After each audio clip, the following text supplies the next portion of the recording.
संसार में सबसे प्राचीन ग्रंथ हमारे वेद हैं।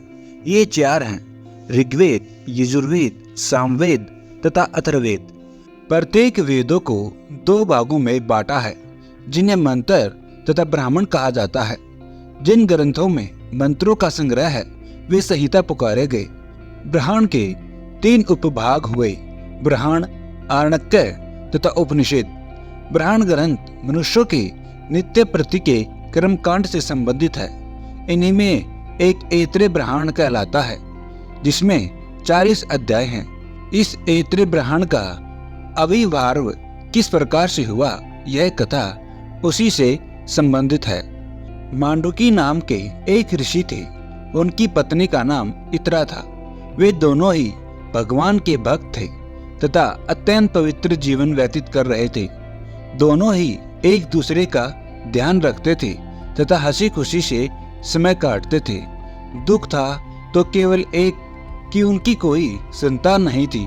सोच विचार के पश्चात पुत्र प्राप्ति की इच्छा से दोनों ने कठिन तपस्या की तथा भगवान से बार बार पुत्र के लिए प्रार्थना की। वीडियो में आगे जाने से पहले कृपया करके इस वीडियो को लाइक और हमारे इस चैनल को सब्सक्राइब जरूर करें। आखिर कुछ समय पश्चात भगवान ने उनकी तपस्या तथा प्रार्थना से प्रसन्न होकर उनकी इच्छा को पूरा कर दिया। उनके घर में एक पुत्र का जन्म हुआ, जो अत्यंत सुंदर तथा आकर्षक था। वह बालक उनकी महान तपस्या का फल था। यद्यपि बचपन से ही वह बालक अलौकिक एवं चमत्कारपूर्ण घटनाओं का जनक था, लेकिन प्राय चुप ही रहता था। काफी दिनों के पश्चात उसने बोलना शुरू किया। आश्चर्य की बात यह थी कि वह जब भी बोलता वासुदेव वासुदेव ही कहता। 8 वर्ष तक उसने वासुदेव शब्द के अतिरिक्त और कोई शब्द नहीं कहा। वह आंखें बंद किए चुपचाप बैठा ध्यान करता रहता। उसके चेहरे पर तेज बरसता तथा आंखों में तीव्र चमक थी। 8वें वर्ष में बालक का यज्ञोपवीत संस्कार कराया गया तथा पिता ने उसे वेद पढ़ाने का प्रयास किया, लेकिन उसने कुछ भी नहीं पढ़ा, बस वासुदेव नाम का संकीर्तन करता रहता। पिता हताश हो गए और उसे मूर्ख समझते हुए उसकी ओर ध्यान देना बंद कर दिया। परिणाम स्वरूप उसकी माता की ओर से भी उन्होंने मुंह फेर लिया। कुछ दिनों पश्चात मांडुकी ऋषि ने दूसरा विवाह कर लिया, जिससे उन्हें अनेक पुत्र हुए। बड़े होकर वे सभी वेदों के तथा कर्मकांड के महान ज्ञाता हुए। चारों ओर उन्हीं की पूजा होती थी। बेचारी पूर्व पत्नी घर में ही उपेक्षित जीवन व्यतीत कर रही थी। उसके पुत्र ऐतरेय को इसका बिल्कुल ध्यान नहीं था। वह हर समय भगवान वासुदेव का नाम जपता रहता तथा एक मंदिर में पड़ा रहता। एक दिन माँ को अति क्षोभ हुआ। वह मंदिर में ही अपने पुत्र के पास पहुंची और उससे कहने लगी, तुम्हारे होने से मुझे क्या लाभ हुआ? तुम्हें तो कोई पूछता ही नहीं। मुझे भी सभी घृणा की दृष्टि से देखते हैं। बताओ, ऐसे जीवन से क्या लाभ है? माता की ऐसी दुखपूर्ण बातें सुनकर ऐतरेय को कुछ ध्यान हुआ। वह बोला, हे माँ, तुम तो संसार में आसक्त हो, जबकि यह संसार और इसके भोग सब नाशवान है। केवल भगवान का नाम ही सत्य है, उसी का मैं जाप करता हूँ। लेकिन अब मैं समझ गया हूँ कि मेरा अपनी माँ के प्रति भी कुछ कर्तव्य है।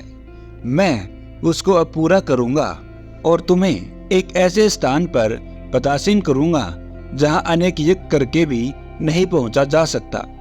ऐतरेय ने भगवान विष्णु की सच्चे हृदय से वेदों की विधियों के अनुसार स्तुति की। इससे भगवान विष्णु प्रसन्न हो गए। उन्होंने साक्षात प्रकट होकर ऐतरेय और उसकी माता को आशीर्वाद दिया और बोले, हे पुत्र, यद्यपि तुमने वेदों का अध्ययन नहीं किया है, लेकिन मेरी कृपा से तुम सभी वेदों के ज्ञाता और प्रकांड विद्वान हो जाओगे। तुम वेदों के एक ऐसे अज्ञात भाग की भी खोज करोगे। वह तुम्हारे नाम से ऐतरेय ब्राह्मण कहलाएगा।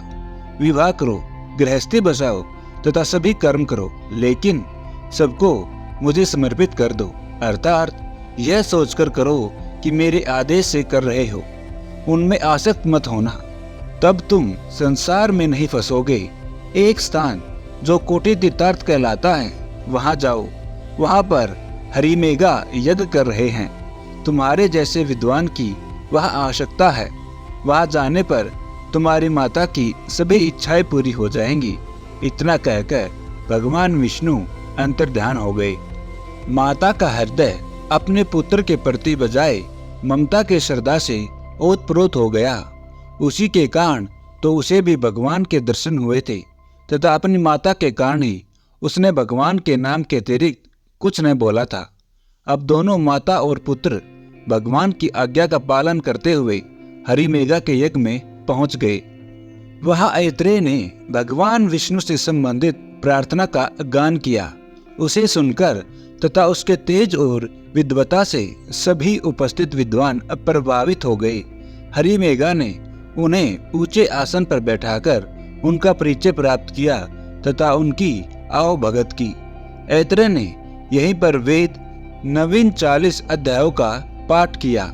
ये पाठ अभी तक पूरी तरह अज्ञात थे। बाद में ये पाठ ऐत्रेय ब्राह्मण के नाम से विख्यात हुए।